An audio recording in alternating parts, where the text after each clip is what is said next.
Hi! Ako po si Jemima at boboto po ako sa darating na May 10, 2010.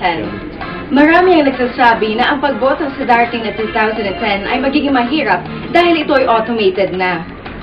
Pero alam niyo ba, sa makabagong balota, napakasimple lang bumoto.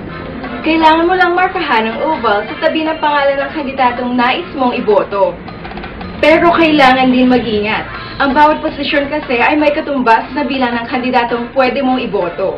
Halimbawa, isa lang para sa presidente at 12 naman para sa mga senador. Dito biro, pag hindi mo nasunod ang instructions at ikaw ay bumoto ng higit pa sa kailangan, halimbawa, 2 para sa presidente at 13 para sa senador, ang iyong boto para sa posisyon na yon ay hindi na bibilangin. Ang mga boto naman para sa ibang posisyon ay mabibilang pa rin. Ngunit para sa posisyon kung saan ikaw ay nag-overvote, hindi na yon mabibilang.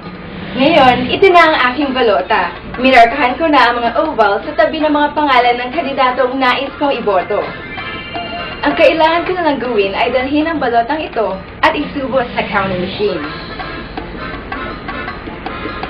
Tapos na akong bumoto.